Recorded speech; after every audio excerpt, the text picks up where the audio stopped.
Hello friends, myself Haran Singh, PGT Computer Science from Kendriya Vidyalaya OE of Hazratpur, ABS Agra region Agra. Today I am discussing data frame operation with you, like as group by deleting and renaming index, handling missing values, dropping and filling. Then let's start. First of all, I introduce Python Pandas. Pandas is a well-established Python library used for manipulation, processing and analysis of data. Pandas provide more powerful and useful function for data analysis, which means जो Pandas library है Python की, वो हमें किस लिए use में आती है? डेटा एनालिसिस के लिए. मेन फंक्शन है इसका डेटा एनालिसिस के लिए. नेक्स्ट है फिर introduction of data frame. Data frame is two dimensional labelled data structure like a table of MySQL. It contains rows and columns and therefore has both a rows and column index. Each column can have a different type of value such as numeric string, boolean, etc. as in table of a database. यानी कि data frame क्या है? हमारा एक table type का structure होता है जिसके अंदर हम डेटा को ऑर्गेनाइज्ड वे में देख सकते हैं या ऑर्गेनाइज्ड रिप्रेजेंट कर सकते हैं. अगर आपके पास रॉ डेटा होगा तो रॉ डेटा है, उसमें कॉलम नहीं है, रोज नहीं है और कहीं भी लिखा हुआ है, तो उसका मीनिंग निकालना बहुत टिपिकल हो जाता है. तो इसलिए हम क्या करते हैं, आज के समय में जो सबसे बेस्ट तरीका चल रहा है वो है आपका टेबल स्ट्रक्चर. अगर आप किसी भी डेटा को अगर टेबल फॉर्मेट में उसको रिप्रेजेंट करते हैं तो डेटा इजीली अंडरस्टैंडेबल हो जाता है. लाइक दिस सी टेबल, जो ऊपर कॉलम्स हैं, कॉलम्स वो कॉलम इंडेक्सेस कहलाती हैं टेबल के अंदर, और जो हॉरिजॉन्टली होंगी वो सारी रो इंडेक्सेस कहलाती हैं. नेक्स्ट है इसमें ग्रुप बाय फंक्शन. अब डेटा फ्रेम के अंदर जो ग्रुप बाय फंक्शन उसका क्या यूज है? This function is used to split the data into groups based on some criteria. That means आपके डेटा को ग्रुप्स में स्प्लिट कर देता है किसी भी कंडीशन पे. Pandas object like a data frame can be split on any of their axes. The group by function works based on a split, apply, combine strategy. That means 3 strategy पे work करता है group by function. सबसे पहले आपके data frame को split करेगा, उसके बाद फिर अप्लाई फंक्शन लगेगा उसमें, उसके बाद न्यू डेटा फ्रेम के फॉर्म में उसको कंबाइन कर देगा, which is shown below using a 3-step process. Step 1, split the data into groups by creating a group by object from the original data frame. Next one, apply the required function, and the last, combine the result to form a new data frame. Let us consider the data shown in the diagram given below. Here we have a 2-column data frame, key and data. अभी हमारे पास यहाँ पर एक data frame है जिसके अंदर 2 column है, पहला है की और दूसरा डेटा है. We need to find the sum of data column for a particular key. That is sum of all the data elements with key A and B and C respectively. To do so, we first split the entire data frame into groups by key column. Then we apply the sum function on the respective group. Finally, we combine the results to form a new data frame that contains the desired. See the figure. There are 2 columns, key and data. ये हमारे data frame का part है और उस data से हम split कर रहे हैं उसको 3 फॉर्म में, 3 ग्रुप्स में हमने डिवाइड कर लिया अपने डेटा फ्रेम को. और उसके बाद उस डेटा जो स्प्लिट किए हुए पार्ट से हमने क्या किया, एक नया डेटा फ्रेम क्रिएट किया यहाँ पर, जिसके अंदर जो हमारी अलग अलग ग्रुप्स के डेटा फ्रेम है उनकी वैल्यूज कंटेन हो रही. अब बात आती है सबसे पहले कि डेटा फ्रेम क्रिएट कैसे करते हैं. तो पहले हम थ्योरेटिकल डिस्कशन करेंगे, उसके बाद इसको प्रैक्टिकली करेंगे. तो क्रिएट ए डेटा फ्रेम. सबसे पहले अगर हमें डेटा फ्रेम बनाना है अपने पाइथन में, तो सबसे पहले इंपोर्ट करना पड़ेगा पांडाज की लाइब्रेरी। आप ये मैंने इंपोर्ट की है pandas library. Import pandas as PD. PD क्या है, यहाँ पर ऑब्जेक्ट बनाया हुआ हमने। Import numpy as NP. ये एनपी, अगर न्यूमेरिकल पाइथन के कुछ फंक्शन भी यूज होंगे यहाँ पर, तो इसलिए हमने इसको भी इंपोर्ट करा दिया है। देन ये डेटा है हमारे पास, या मार्क्स नाम से हम एक डेटा फ्रेम बनाना चाह रहे हैं, और उसके अंदर हमने कॉलम्स नेम लिए हैं, roll number, name, unit test, math, science, social study, Hindi and English, और ये उसकी सारी वैल्यूज। ये डिक्शनरी फॉर्मेट में है, कर्ली ब्रेसेस आप देख रहे होंगे। उसके बाद आता है, जब हमने ये डिक्शनरी फॉर्मेट में रखा, उसके बाद हम उसको डेटा फ्रेम में कन्वर्ट करेंगे। तो ये जो df equal to pd dot data frame और मार्क्स है, ये हमारी कमांड्स है जिसके थ्रू हम डेटा फ्रेम को कन्वर्ट बनाते हैं, और लास्टली हम डेटा फ्रेम को प्रिंट करें।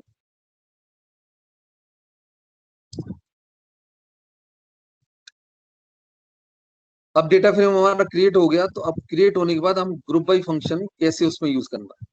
तो सबसे पहले आता है create a group by name of the student from data frame df।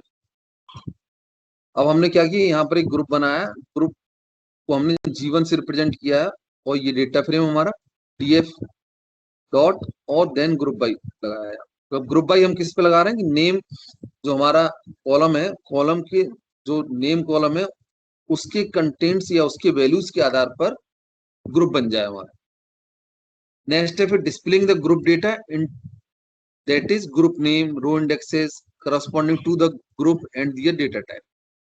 अगर हम देखना चाहते हैं कि ग्रुप्स बने हमारे, तो उसके लिए जो ऑब्जेक्ट है उसका ग्रुप का g1 डॉट ग्रुप्स का यूज करेंगे। देन फिर displaying the first entry from each group. अगर आप जो आपके ग्रुप बना हुआ है उसकी अगर फर्स्ट एंट्री देखना चाहते हैं आप, तो उसके लिए g1 डॉट फर्स्ट फंक्शन है हमारे पास। नेक्स्ट है displaying the last entry from the each group. अगर हम हर एक ग्रुप में से लास्ट एंट्री देखना चाहते हैं, तो हम उसके लिए g1 डॉट टेल का यूज करेंगे। दैट मीन्स ये g1 है जो वो ग्रुप का नेम है, और ये टेल फंक्शन। नेक्स्ट कमांड है फिर हमारी displaying the size of each group. अगर हम ग्रुप का साइज निकालना चाहते हैं, तो उसके लिए हम g1 डॉट साइज का यूज करेंगे, साइज फंक्शन का। नेक्स्ट है फिर print data into single group. अगर हम चाहते हैं कि हमारा जो डेटा है वो सिंगल ग्रुप में प्रिंट हो, ग्रुप वाइज प्रिंट हो सिंगल ग्रुप में, तो हम गेट ग्रुप का यूज करते हैं।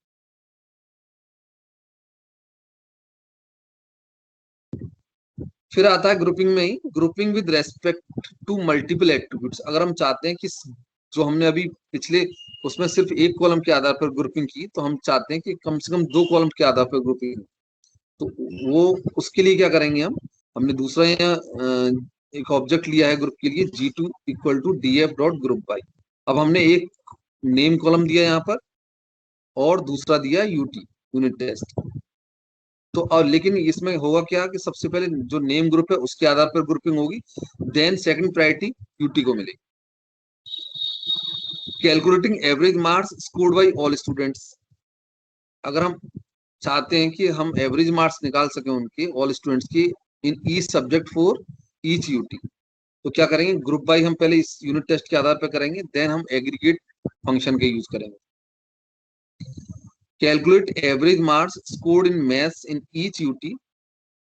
उसके लिए हमें क्या करना है, पहले यूटी के हिसाब से ग्रुप बाई करेंगे उसको, यूटी के आधार पर फिर हम सब्जेक्ट को लेंगे। अगर मैथ्स में चाहते हैं हम, तो मैथ्स के एग्रीगेट निकालने के लिए हम इस कमांड का प्रयोग करें। मैं आपको इसको प्रैक्टिकली भी करके दिखाता हूं अभी।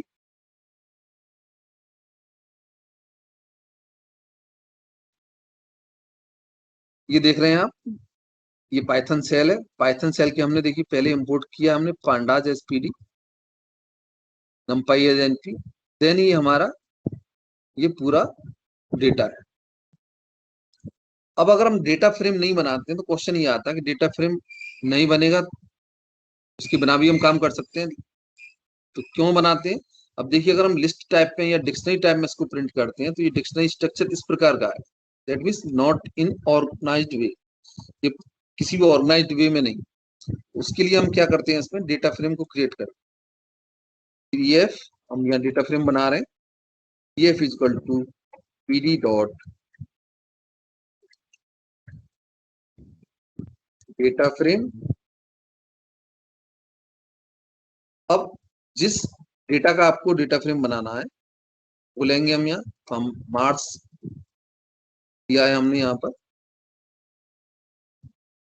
ये हमारा डेटा फ्रेम क्रिएट हो गया। अब देखिए अगर डेटा फ्रेम बन जाता है तो हमारा जो कंटेंट्स है, जो भी है वो कैसे रिप्रेजेंट होगा, टेबल टाइप स्ट्रक्चर में मिलेगा आपको। ये देखिए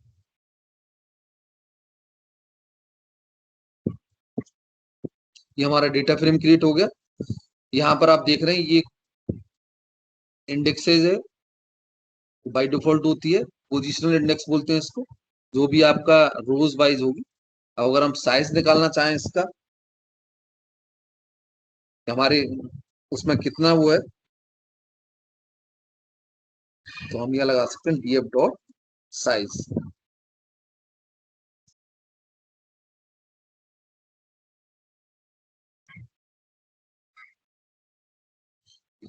टोटल एंट्रीज हमारे पास यहाँ 96 है, तो ये हमें साइज बता देगी।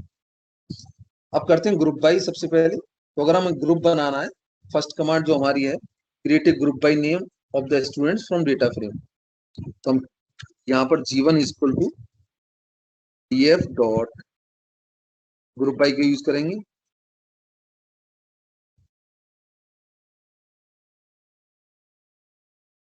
हम नेम वाइज ग्रुपिंग कर रहे हैं, हमारा ग्रुप तैयार हो गया। अब अगर हम देखना चाहते हैं इसके कंटेंट्स को,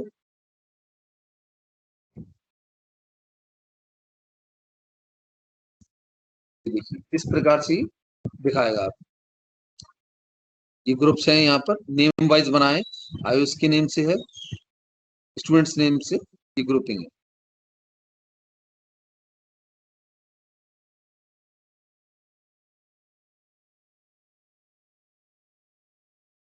नेक्स्ट कमांड, अगर हम ग्रुप में फर्स्ट एंट्री देखना चाहते हैं तो G1 डॉट हमने डाला है फर्स्ट।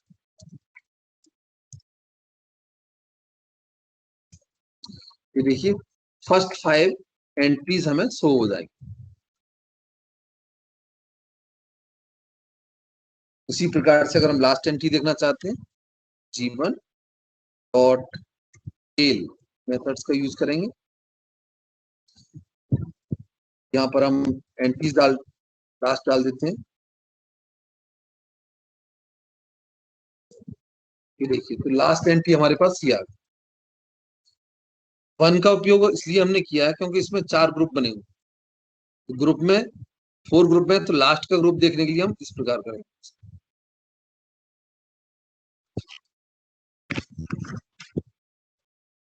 अब ग्रुप का साइज क्या है हमारा, G1 डॉट साइज।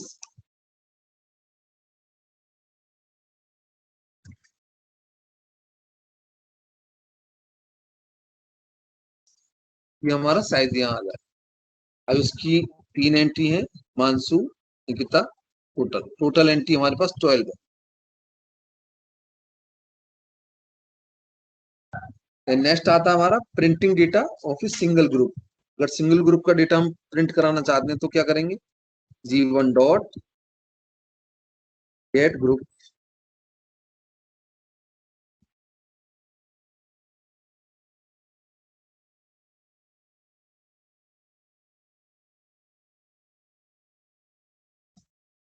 देखिए सिर्फ जो आयुष जो नेम दिया है हमने, सिर्फ उसकी एंट्री हमें दिखाई दी, या जो ग्रुप बना हुआ है आयुष नेम से वो पूरा हमें दिखाई देगा। अब नेक्स्ट आता है कि अगर हम मल्टीपल एट्रीब्यूट्स के हिसाब से अगर ग्रुपिंग करें तो कैसे होगा। उसके लिए हमने यहाँ दूसरा बना दिया है group, pf dot group by.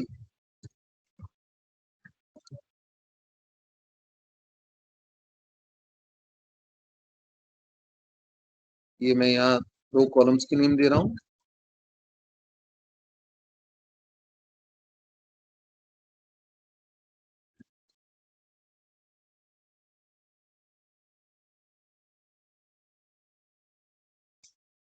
ये हमारा बन गया यहाँ G2 डॉट ग्रुप्स,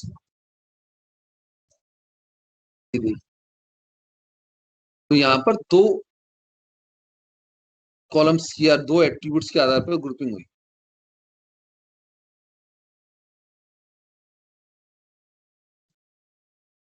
अब हम नेक्स्ट कमांड थी हमारी कि हम एवरेज मार्क्स निकालना चाहते हैं, calculating average marks scored by all students in each subject.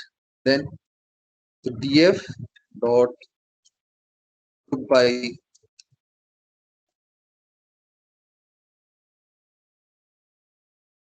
तो यहाँ सेलेक्ट करेंगे हम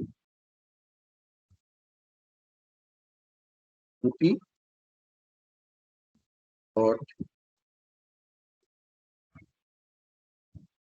एग्रीगेट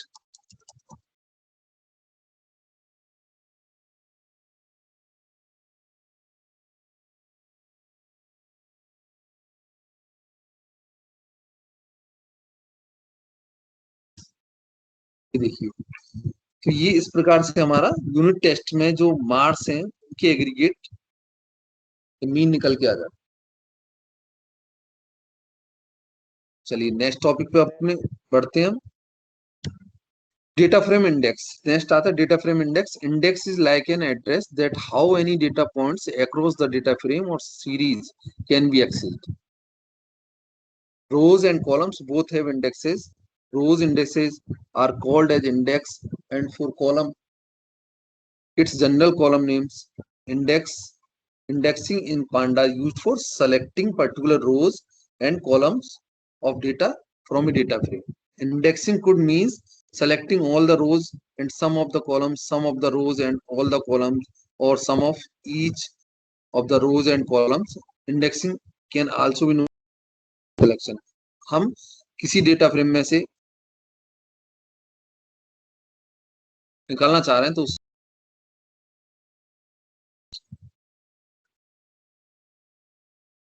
डिलीटिंग इंडेक्स।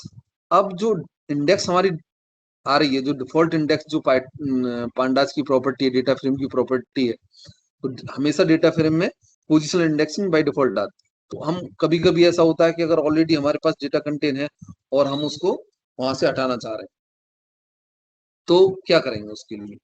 तो उसके लिए हमें सबसे पहले ड्रॉप करना पड़ेगा। तो dropping the index column of a pandas data frame, remove the index column from the data frame and replace it with the standard sequential indexing. उसके लिए जैसे अगर हम किसी पर्टिकुलर कॉलम को इंडेक्स बनाना चाहते हैं तो df डॉट सेट इंडेक्स लगाएंगे to make index to a column. अब जब ये हमने कमांड लगा दी तो लेकिन हम ये दूसरा डेटा फ्रेम हमारा तैयार हो गया, लेकिन ओरिजिनल डेटा फ्रेम में कोई चेंजेस नहीं हो। उसके लिए हम अगर हम परमानेंटली स्टोर करना चाहते हैं या परमानेंटली जो भी हमने चेंजेस किए उसको परमानेंट करना चाहते हैं तो उसके लिए हम कमांड यूज करेंगे df dot set index column का name comma in place true. In place प्रॉपर्टियां किस लिए यूज होती है? जो भी आपने चेंजेस किए उसको परमानेंट करने के लिए, to make index to a column and make changes permanent. Next आता है फिर आपका df dot reset index for again. अगर हमने एक बार रोल नंबर को कर दिया और हम चाहते हैं कि हम दोबारा पोजिशनल इंडेक्सिंग को प्राप्त कर लें तो हम क्या करेंगे? रीसेट इंडेक्स लगाएंगे। df डॉट इंडेक्स का यूज है for showing range of index, range कहां से कहां तक है। उसके बाद आता है df dot reset index drop is equal to true, that means जो आपने reset default index without index column, यानी कि जब ड्रॉप इज इक्वल ट्रू कर दिया तो हमारा जो रोल नंबर वाला कॉलम है वो वहां नहीं आएगा और पोजिशनल इंडेक्सिंग आ जाएगी। और रीसेट डिफॉल्ट इंडेक्स करते हैं विद ऑल कॉलम्स, अगर किसी को यूज करते हैं तो फिर वहां पर दोबारा आ जाएगा। इसको प्रैक्टिकली भी करके देख लेते हैं। ये हमारा डेटा फ्रेम है, मैं इसको दोबारा प्रिंट कर देता हूं आपके सामने। अब हम यहाँ चाहते हैं सबसे पहले कमांड हमारी df dot set index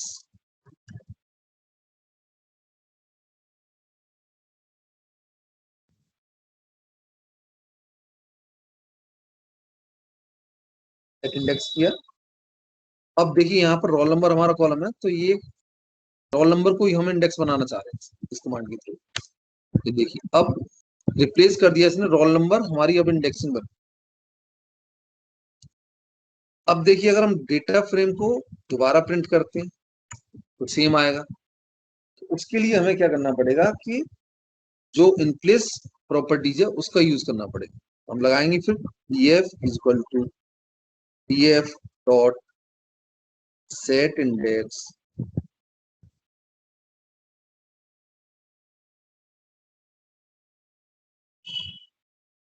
call in place equal to true. अब देखिए अब df को आप प्रिंट कराएंगे,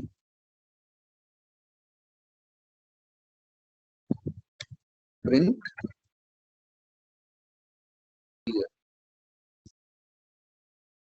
इट मीन्स अब हमारा डेटा फ्रेम क्लियर हो गया।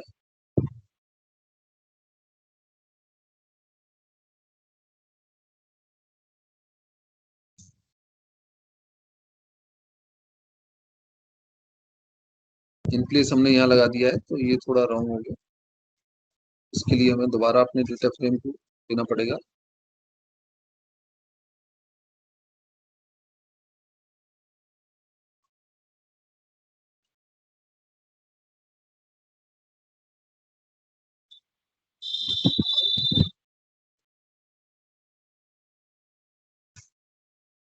ये आ गया, फिर हम दोबारा बना लेते हैं df equal to df dot pd pd dot data frame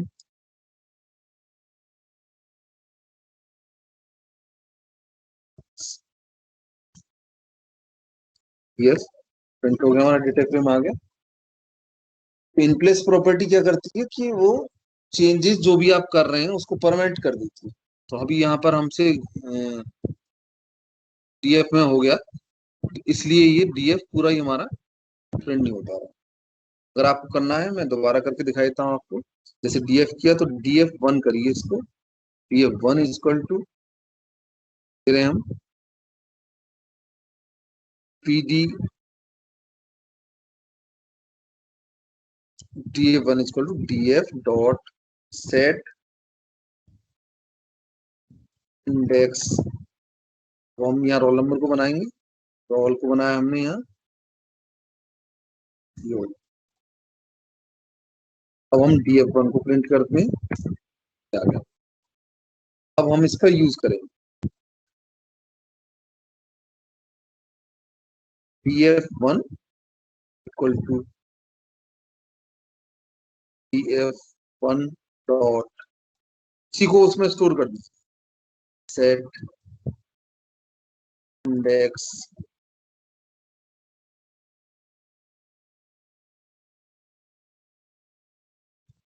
और कॉलम नेम देन कॉमा लगाकर इन प्लेस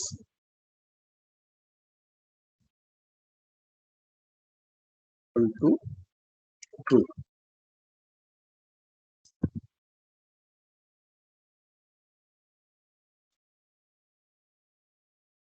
रोल नंबर हमारा इंडेक्सिंग बन गई है, इसलिए एरर आ रहा है।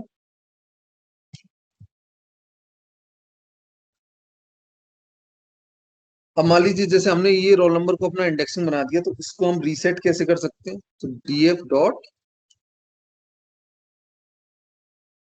अभी यहाँ डीएफ क्या है हमारा, ये डीएफ है। डीएफ वन क्या है, ये डीएफ वन है जहां पर रोल नंबर इंडेक्सिंग का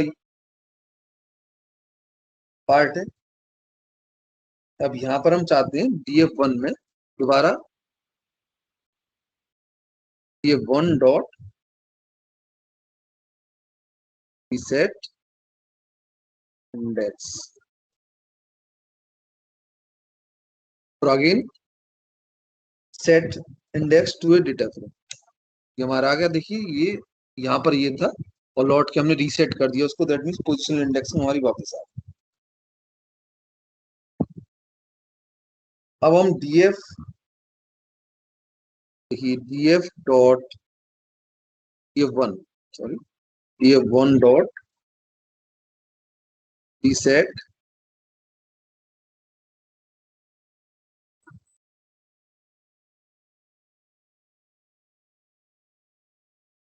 ड्रॉप इक्वल टू ट्रू। ये हमारी कमांड क्या कर रही है यहाँ पर?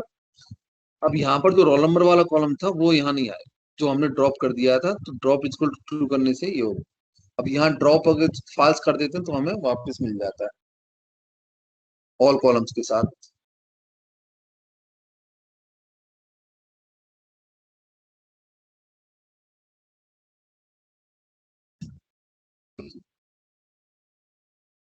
ये था हमारा डिलीटिंग इंडेक्स। नेक्स्ट है हमारा rename index. Renaming index, index can be renamed using rename method. Example import pandas spd and so. हमने यहाँ डेटा फ्रेम बनाया, उसकी 3 कॉलम है, उसके एबीसी, और इंडेक्स लिया है यहाँ पर 1 2 3। तो हमने यहाँ डेटा फ्रेम बनाया। अब हमें डेटा फ्रेम को रीनेम करना है।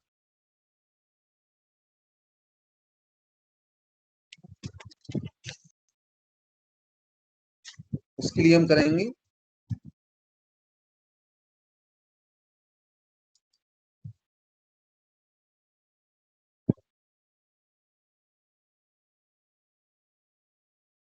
ये, मैंने यहाँ से कंटेंट पिक कर लेते हैं इसको।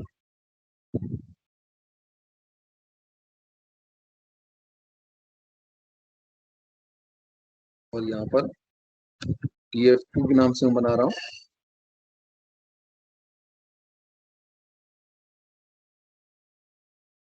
ये हमारा डेटा फ्रेम बन गया, tf2 बना है यहाँ पर। अब इसमें रीनेम करना चाहता हूँ इसे।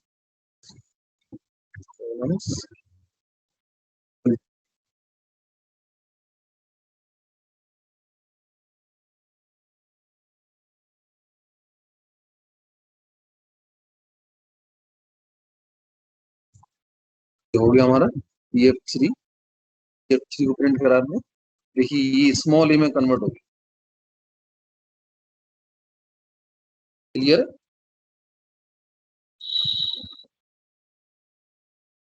अगर हम renaming row level of a data frame करना चाहते हैं तो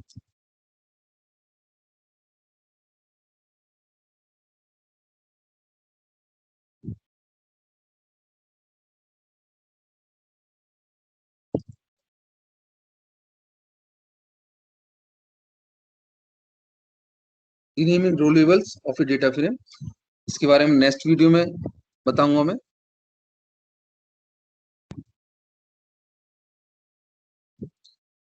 रो levels of a data frame and column level of data frame, इसके लिए मेरा नेक्स्ट वीडियो देखिए। Thank you very much.